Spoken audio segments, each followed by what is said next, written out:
for a message to be immortal, it does not have to be eternal.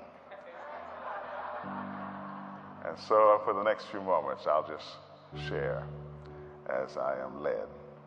First, I want to tell you that it is an amazing gift. What I'm about to tell you can only happen in America. The story I'm about to tell you could only happen in America. All my life, however, I have had heroes who have mentored me. Some of them I've never met. Sir Winston Churchill was a hero who mentored me. I'll never forget, in 1995, I took a trip to his grave site beside a little church in Oxford, in England. And it was VE Day, 50 years after the fall of the German Reich. And I'll never forget, I was by this grave site, and there were floral tributes that had been left earlier that morning before I got there by freedom fighters from Greece and France and Norway who 50 years later could not forget what Sir Winston Churchill meant to the world in a critical hour of Earth's history. But there was one tribute that I did not disturb, but I read it. It was obviously written by an American. It was on a single sheet of paper, handwritten, an American flag in the corner. And this American was thanking Sir Winston Churchill for what he meant to the world. And in it, he closed with words of John F. Kennedy about Sir Winston Churchill, who once said of Churchill, he commissioned the English language and sent it off to war. And that's what you do. Commission language and sent it off to war. Some of the heroes I've never met. George Washington Carver did a documentary on his life. You know who he is? He invented peanut butter. Probably your hero too. But he said one day, he asked God to show him the mysteries of creation. And God told him, you can't handle the mysteries of creation. Ask for something you can handle. He said, then he asked God, show me the mysteries of the peanut.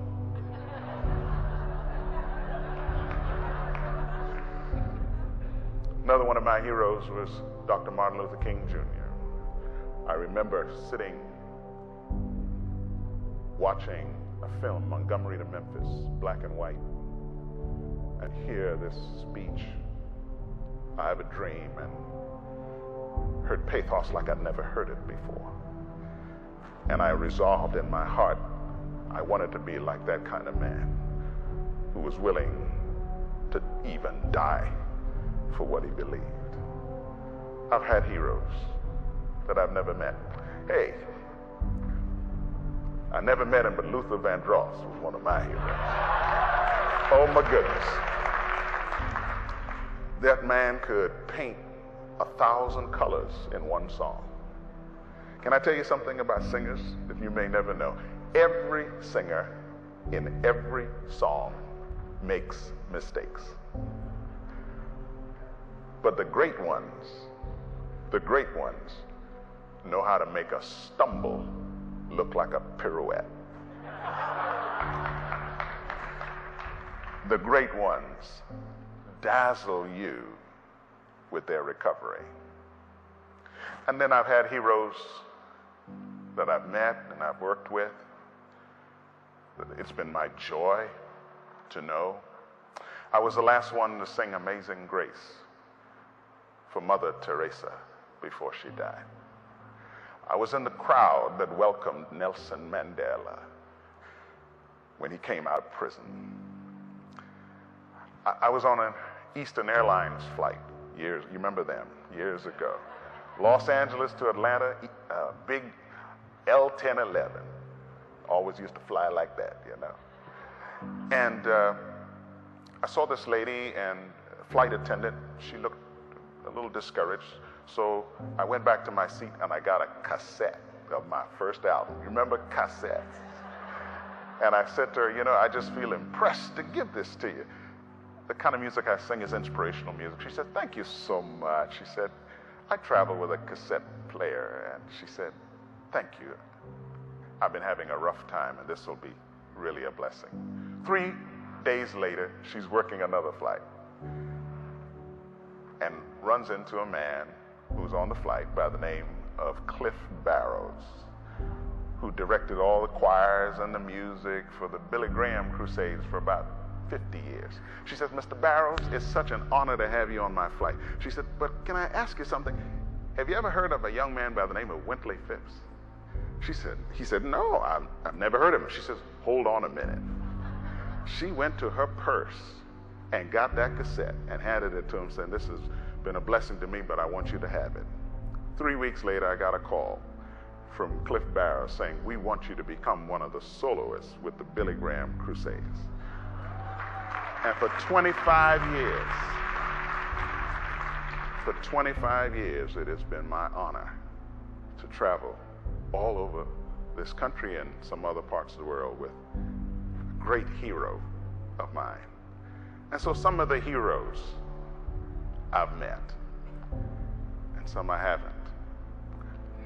One of the things I must tell you about those heroes, though, they inspired me to dream.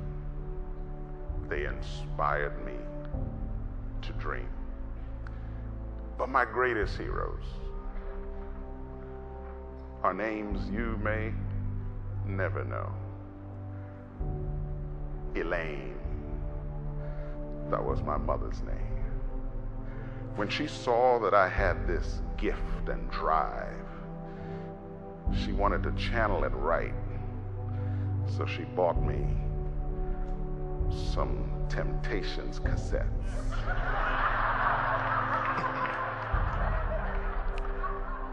And I became the Temptations all by myself. I can turn a gray sky blue, or I could make it rain, you know, whatever I wanted to. Oh, I can do it. And I did all the voices, you know. Oh, I forgot to tell you about 2 other heroes that I met. Growing up in the 60s. Okay. Growing up in the 60s, I confess, I wanted to be another Sly Stone. But then I met Sly, and he was stoned, and I said, no, something's wrong with this picture. My hero is incoherent. And then I would get a microphone, and I'd practice singing like my new musical hero. I'd walk around the house singing, it's not unusual to be loved by anyone. Oh, I want to be Tom Jones so bad. But I met Tom Jones. I was 15 years old. Can I tell you something about Canada that I love about Canada? Canada's always kind of 10 years behind America in its innocence. You could get away with stuff 10 years longer in Canada than you can in America. Well, let me explain it this way. I had a job one time, a summer job, selling ladies' dresses in Canada door to door. I had a rack of dresses, and I'd knock on the door, and they'd open the door and let me in and look at all the different styles and stuff, and if they found a size they wanted, they would go in the back room while I was in the house, try it on, and if they liked it, pay me for it right there. Now, you know you couldn't do that in America. That's why I love Canada. But some of the heroes, I've been blessed, and one of them was my mother. She was an incredible human being. I want you to meet perhaps one of the greatest heroes of my life. She happens to be here today. It's my wife of 34 years, Linda. Will you mind saying hello to Linda? Linda, will you stand?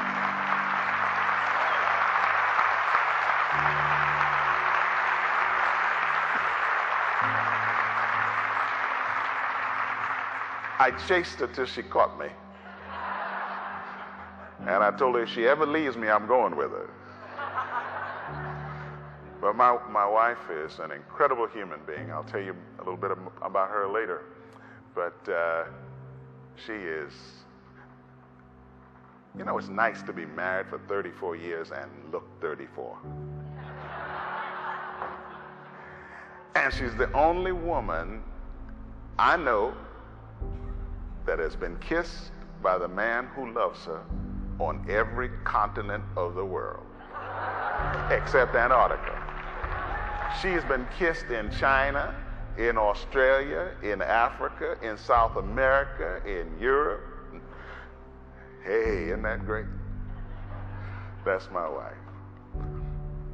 Thank God for the heroes who inspire us to dream and invest in us. Another name you would never know. From Munising, Michigan, up in the UP. In 1972, I got ready to go to Oakwood College in Huntsville, Alabama. I hitched a ride from Canada to Alabama to go to school. And I got there, and I'd never seen the school, but I loved it when I saw it.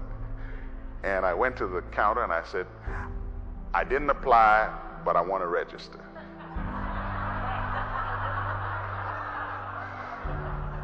Lady said, what did you say your name was? I said, my name is Wintley Phipps. She said, hold on a minute. She went to the back, she came out. She said, there's a ledger card here with your name on it, with a credit of $633, everything you need to register. This lady from Munising, Michigan, heard I was driving down to this school and sent the money down so I could get in school. I was there for 4 years in college, and she never sent me any more money. But every Mother's Day, she heard from me. Every Christmas, she heard from me. I graduated, went on to the seminary, and I was doing a master's degree, and she called me one day. She said, hey, how's your album coming? I said, album? What album? She said, what's the holdup? I said, oh, it just costs so much money. She said, what's it going to cost? I said, I just picked out the largest figure I ever said with my mouth. I said, at least $10,000. She said, oh, I'll give you $10,000. And in 1978, this lady wrote out a check for $10,000. And that's how my singing, recording career began. From Munising, Michigan. I can't name you all the heroes. William Warfield, you ever heard that name? Married to Leontyne Price. You know, he had to be able to sing.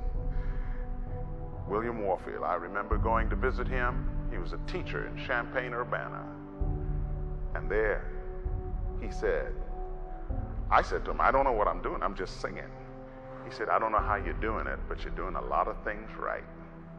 He said, my dad used to say, if you got a car that's running right, don't give it a tune-up, just leave it alone. He said, I'd leave it alone, don't let nobody touch that.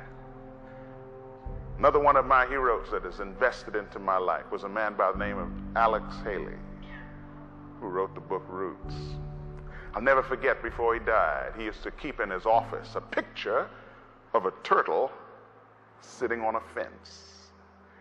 He said that was his way of reminding himself that he didn't get there on his own. A hero who invested in my life. And you know, as I looked at all of those heroes, I found a common gene. You'll probably hear about it in the scientific journals. It's the HPLP gene. They all have it. Helping people live their potential. And you got it. Helping people live their potential. And since that day, when I don't know the day or the hour, but I caught that gene, just like you have it. I got it. And for the last 40 years, I've spent my life on planes. I've traveled more miles. The other day, I sat down in my house, opened a book to read, and I reached for my seatbelt. And I was fishing for it. Then I said, Lord, oh no.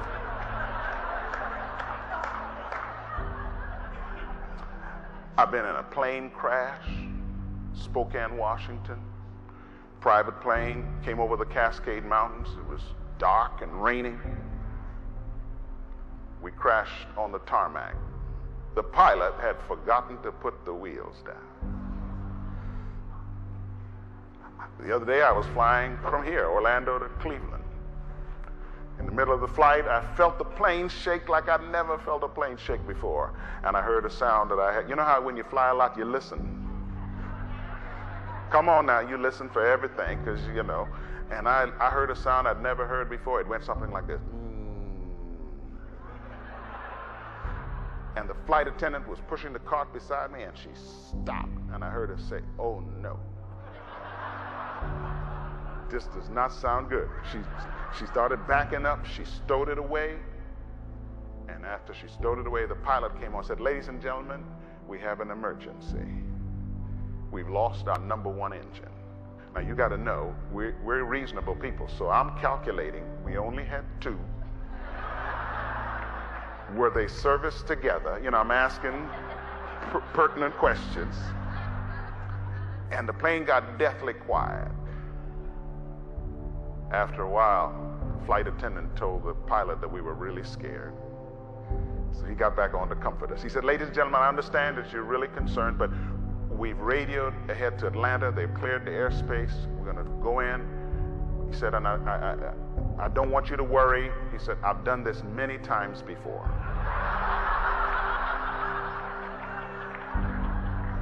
In the simulator. That's like I slept at Holiday Inn Express last night, and we're going to do surgery. And so I've been spending my life powered by that gene, the HPLP gene, helping people live their potential. I've been touching lives all over. Got on a plane. I used to fly Eastern a lot. Fly Los Angeles to Atlanta again. Saw this lady, recognized who she was, went back to my seat, got a cassette, knelt down beside her. I said, you know, I feel impressed to give this to you. She said, thank you so much. She said, I traveled a little Walkman here, and I can play this tape you give me as I travel. The plane landed. She's standing in the jetway waiting for me. She takes my hand. She squeezes it. Her eyes are misty. She says, thank you so much. God bless you. That lady was Natalie Wood. A few days before she drowned. And when I heard that she had drowned, I was shaken, but I knew it wasn't by accident that our paths had crossed. I cannot begin to tell you the lives. I'm singing in Baltimore, Maryland, 29 years ago. Come down off the platform. A young lady standing there. She says, excuse me, sir, I just heard you sing, and I'm really discouraged. She's about to be fired from her job. She said, I feel like I can talk to you. Do you have time to talk to me? I said, sure. She came by our home, and we prayed together, and after praying with her, I looked at her and I said, you know, before you go, I don't know why, but God has impressed me to tell you, he's going to bless you, give you an opportunity to speak to millions of people. She said, no, you think God would do that for me? And it was Oprah Winfrey. That's how we met 29 years ago. This story I'm telling you could only happen in America. I'm singing in Birmingham, Alabama, 20 years ago. They announced that the governor's coming. I straightened up my tie, brushed on my suit, and they brought in Bill Clinton. And I didn't know who he was. So since I was in Birmingham, they said, the governor's coming. I assumed he was the governor of Alabama.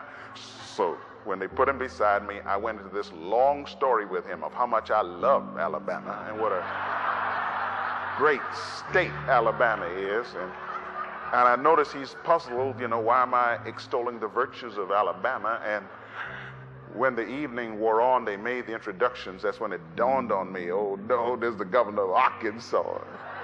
I sang, he spoke. I didn't see him again until about 4 months before the election in 1992. I was singing somewhere. He walked into the room campaigning. I thought that was my chance to fix it, let him know I love Arkansas too. So I walked out. I said, Governor, you probably don't know me or remember me. He said, I remember you. You sang for me a year ago in Birmingham, Alabama. I said, how could you remember that? He said, how could I forget it?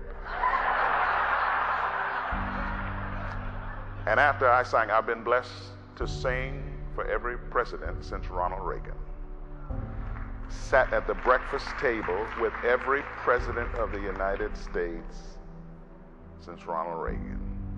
And after I sang for Clinton's first prayer breakfast, he sent me a beautiful handwritten note thanking me for my ministry and the music, how much he was blessed by it. And he signed it with thanks, Bill Clinton, governor of Alabama.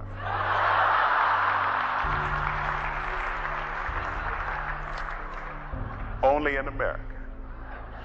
And then I'll tell you a little sidebar to that story. When the Monica Lewinsky story broke, I watched him aging in front of my very eyes. But I was able, at the next venue, tell you how I was able to intervene. And he was able, because of influence, to go before the American people, nudged by something I'd sent him, to say for the first time to the world, I did sin. I was wrong. Only in America. And I'm an equal opportunity guy. I do stuff for Democrats and Republicans. I sang for this big function one time where President Clinton spoke, and the very same day I had to rush across town and sing for this big Republican function, same night. And when I got there, I announced that I had just come from singing for the President of the United States. There was this boo and rumbling that went through the audience. I said, wait a minute. I always go where people really need the Lord. And there was this polite applause, just like here tonight. And then I said, and that's why I'm here.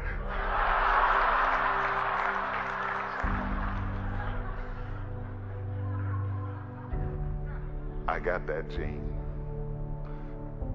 Helping people live their potential. So I'm on a train, Amtrak, Baltimore to Philadelphia. On Amtrak, when you don't want somebody to sit next to you, you know what you do. You camp out.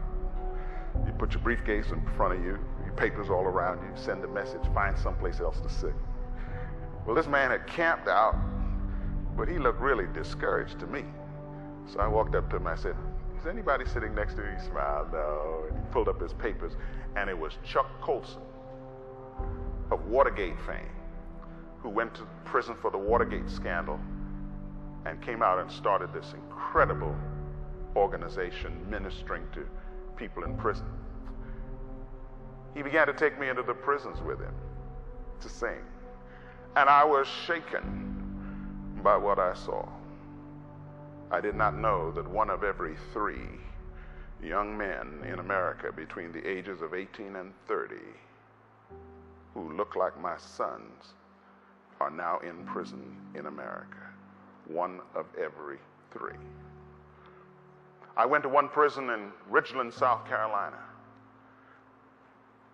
and greeting the young men, talking to them, and just for a moment, I felt like I was at Morehouse or on a black college campus. I was shaken. And so I began an organization called the U.S. Dream Academy. And we now tutor and mentor children whose parents are incarcerated, because we found out that 70% of the kids who end up in prison come from the children of prisoners. And we have centers in Washington, Baltimore, Philadelphia, New Jersey, Houston, Memphis, Salt Lake City, Los Angeles, Indianapolis, Orlando. And now I live my dream because I got the HPLP gene, helping people live their potential. I started it, didn't realize how expensive it would be. I have to raise $400,000 a month every month. But you know, when you treat people with respect, when you don't know who they are or where they're going or what they can do for you one day. So in 2008 and 2009 were tough fundraising years for charities. We have a fundraising dinner each year for about $1 million. We try to raise $1 million at this dinner because we need every bit of it. 2008, we set the goal at $1.3 million to raise. 7 days before, I'm sitting at $500,000 and I'm agonizing. I need, well, like $800,000. I need a $500,000 miracle. And then my phone rings. And the lady said, Mr. Phipps, I've got a FedEx package here to send to you from Miss Oprah Winfrey. Where would you like me to send it? I said, well, send it to the corporate office. She said, well, there's a special way she wants you to open it. I said, well, send it to my home. I got home. I live in Vero Beach, Florida. I got home. There was this beautifully wrapped box, handwritten note, thanking me for my ministry in her life, for my prophetic words of wisdom, for my kindness. She was very generous in her words. And I saw this envelope that she had put in. When I opened it, she had put in a check for $1.2 million. And behind that envelope, I saw another envelope dated January 1, 2009, with another check for $1.2 million. And behind that envelope was another envelope with another check for $1.3 million. She sent about $4 million in 3 envelopes. And she called me from South Africa, where she had gone to see her girl. She said, did you get it? I said, oh, thank you so much. And then she emailed me and she said, you know, I love giving. And I love making it fun. She said, I considered sending you a FedEx envelope like 3 days in succession. So Monday you get the first check, Tuesday you get the second check, Wednesday you get the third check. She said, but I figured by the 4th day, you'd be chasing the FedEx man down. She was right. She was right. Here's a woman who got the gene. Helping people live their potential. She got it. And you have it. It is at the foundation of your success. This gene. True story. In New York City, once they saw a disturbing crack appear on the 42nd floor of a high-rise apartment building. And they sent the architect to come and investigate. He arrived in the building manager, he heard he was in the building, and took the elevator up to the 42nd floor looking for him. He couldn't find him. They said, oh, no. He's in the 6th basement, 6 floors down. So he then took the elevator to the 6th basement, and he found the architect. He said, what you doing down here? He said, our crack is on the 42nd floor. He said, your crack may be on the 42nd floor, but your problem is not on the 42nd floor. Your problem is down here at the foundation. True story. What had happened was a security guard who worked in the building wanted to build a garage onto his house and didn't have the money. So every day before leaving work, he would take the elevator to the 6th basement, chisel out a brick, put it in his bag, and take it home. And after 5 years of doing that, a crack appeared on the 42nd floor. When you are having difficulty making what you do successful, don't go looking to fix what's happening on the 42nd floor. Go back to your foundation. Go back to the HPLP gene. Make sure that you're about helping people live their potential. I'm going to give you a couple quotes before I leave. And these are the foundation of who I am.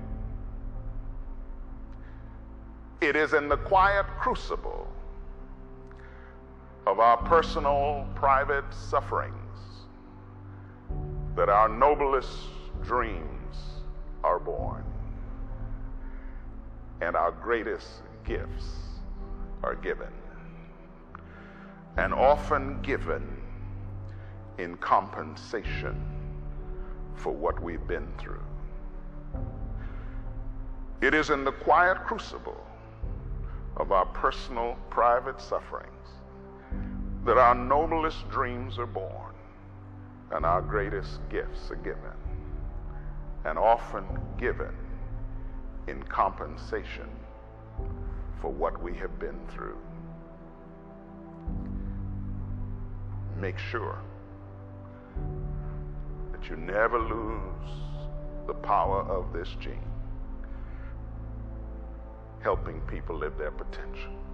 And people may never know your name.